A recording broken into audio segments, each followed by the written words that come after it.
Thank you. Good afternoon.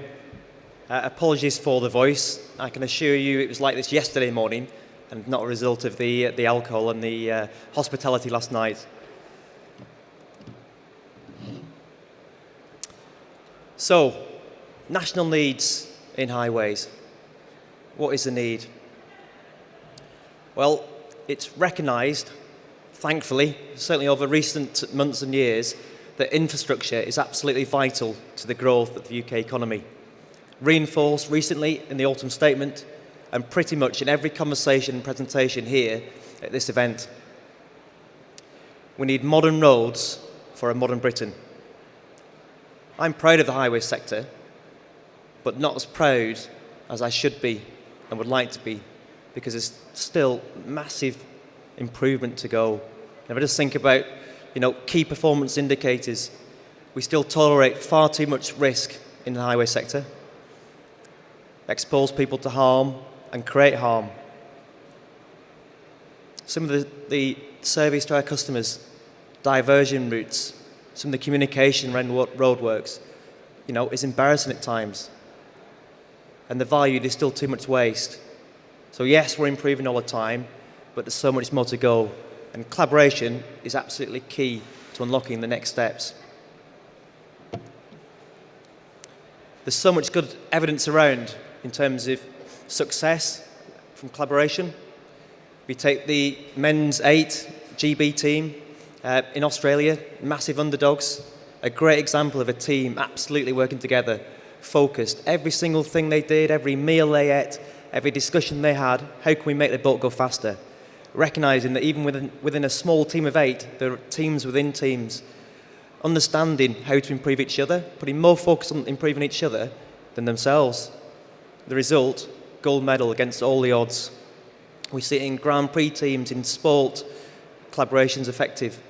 And in our industry, the Olympics, probably one of the best examples in recent years of collaboration. Not just from an infrastructure point of view and the build, keeping the traffic flowing, but the legacy, collaboration with stakeholders, world sport, bringing the country together, getting everybody behind it for a massive success. So we know it works. I'm sure that you've all got examples of, things that have gone really well and collaboration's at the heart of it. I'm sure you can think of examples where things haven't gone well. And was the collaboration right in those examples? I'm sure the things you think about now where we need collaboration. I'll just quickly take you back through my experience of collaboration. It was really 20 years ago on the Newbury Bypass. It was actually the first highways agency scheme at the time and the first partnering scheme. So that was almost how I grew up, really. That was in my DNA. And whilst it was an ICE fifth, the ambition to collaborate with all the stakeholders, get everybody working together, just felt like the natural way. And there's no way without that partnering charter, the scheme would have been such a success. I returned later in my career to construct an underpass and 99-day lane rental. And I refer to that because it's still something that stands out for me, even back in early 2000, as quite a penny drop moment in terms of collaboration and leadership. We're installing concrete Y-beams, 3 different installations, and it went from really difficult and in terms of getting it right, had a really good plan, but making it work, to engaging on the second operation, looking at lessons learned, involving people. And you could see, just by keeping it simple, it was making a difference. By the third operation, we had everybody engaged, from the chain man to the haulier, understanding what was important to other people, realising that, when we're having difficulty with logistics and the delivery company wanted to be at a different service station 4 miles away, it's because there was a good pub there that they could walk to.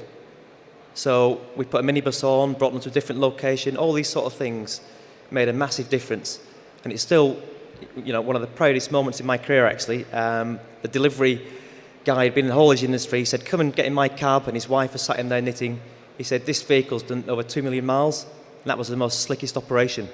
And it was all about engaging everybody, back to basics, and keeping it simple. When I was delivering my first contract, 2008, Bidston Moss Viaduct, that was an opportunity to build the whole strategy around collaboration. Everybody having an equal place at the table, aligned incentives. It was the first contract where we had designers and supply chain tied into our overall pay and gain on the target cost. There's a case study because it was very similar to two earlier schemes in terms of box girder strengthening, M5 Avonmouth and Tinsley Viaduct. Three almost identical schemes, procured in different ways. Same people involved, same teams involved, three completely different outcomes.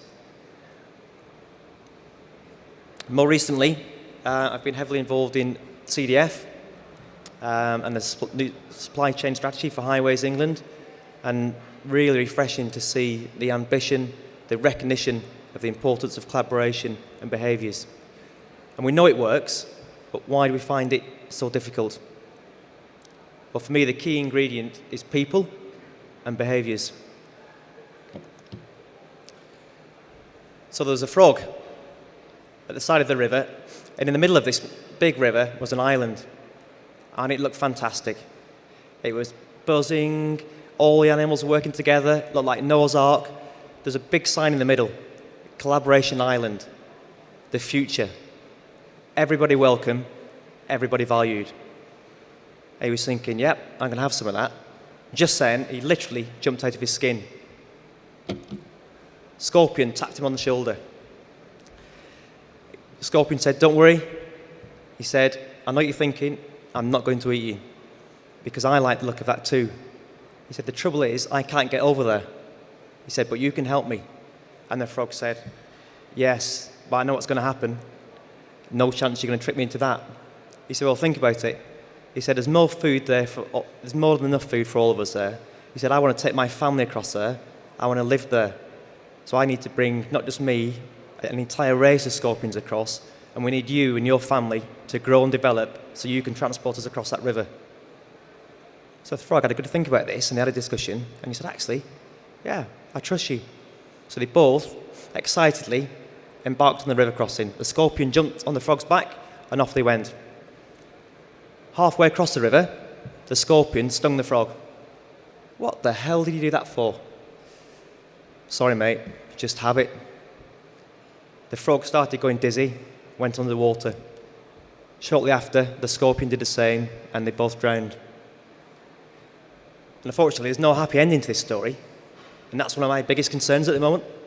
We've got some great ambition, we've got some great frameworks, CDF, it's in the title, Collaborative Delivery Framework, but it's just words. Unless we behave in the right way, we're not going to deliver that ambition. So behaviour has been a big focus point for me over the years. Just over 2 years ago, we had a look at this within sort of Costain and the teams, and we developed 40 individual key behaviours that were required because, like I said, collaboration's in my DNA, and I wanted to spread that right across the teams. We measured these behaviours. I had personal feedback on mine, on the teams. I was amazed, out of the 40 behaviours on the first survey, I was only regularly embedding 4 behaviours. That's embedment is 80% of the time. And yet I thought it was good. Delighted to say we're up to 26 out of 40, 18 months later. It's not easy, but we're getting there. More recently, with Highways England, we developed behavioural maturity framework. Very similar, but this is about organisation to organisation. We've got 7 early adopter schemes at the moment, a web-based tool, not just to measure behaviours, but to help people understand what they need to do to improve, how to mature relationships, behaviours, engagement, all the things that are important around collaboration, support, long-term vision. Are we investing in the right areas? Again, early days, but it's making a difference. There's a bit of a beer theme at this event, and it certainly helped. Staying with that theme, if Carlsberg did collaboration, what would the environment feel like? I'm pretty certain that if it felt like that, everywhere we worked, every day, we'd deliver our ambition. At a recent survey, supply chain engagement event with Highways England, there's an anonymous survey. 95% of the supply chain agreed that we need to change. 76% thought as individuals they didn't need to change. That's quite alarming. And I'm afraid it starts with you. It starts with me. Collectively, we've got to take responsibility and we've got to lead by example with our behaviours to make collaboration work. And if we're really going to achieve the step change, performance and ambition, those deep collaborative relationships, we've got to get our behaviours right. So my challenge is, are your behaviours today delivering what we need? On that note, thank you very much.